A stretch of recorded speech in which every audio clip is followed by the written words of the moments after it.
जय जगन्नाथ फ्रेंड्स, मुझे आपको गोटे सिंपल खेचुड़ी रेसिपी देखेबी।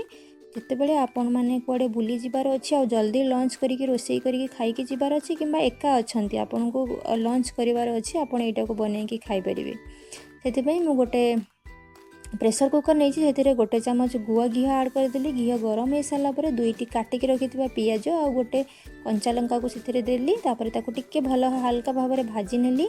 तापर मु कोरिकी रखि हाफ इंच अदा पकईदेली। आउ 3 ରୁ 4 कुला रसुण काटिकी रखी ताकू भी पकईदेली भल बास्ना आसवाई। टिके भाजी हो सारापर मुझे आड करी गोटे टमाटो। से टमाटोटा को काटिकी रखी ताकू भी भल आड करदेली। आउ बास्ना किसी कस्तूरी मेथी भी आड करदेली।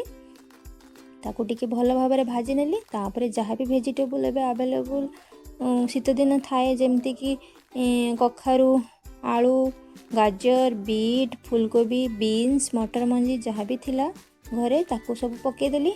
पकईकी ताकू भल भाव में टिके गोलैदेली। गोलै सारापर मु स्वाद अनुसार टिके लुण पकईदेली, हल्दी पकईदेली, गोटे चामच धनिया गुंड पकईदेली, आ गोटे चामच शाही बिरयानी मसला पकईदेली टिके भल फ्लेवर आसवाई। से गरम मसला भी आड होता है शाही बिरयानी मसला रे। ताकू भल भाव में गोलै नेली। एबे देखंतु मु पूरा भल भाव में गोलै दूची। गोलै हो सारापर से मु गोटे कप बसुमती चाउल आड करदेली। आउ हाफ कप से डाली देदेली। आपन जो भी डाली भी दे परिबे। मुझे हरड़ डाली आउ मसूरी डाली आड करिछि। आपन मुग डाली भी आड करि परिबे। तापर मु काटिकी रखिथिबा धनिया पत्र से आड करदेली। तापर ताकू पूरा भल भाव में गोलै देली। टिके से मु हाफ चामच चीनी आड करदेली।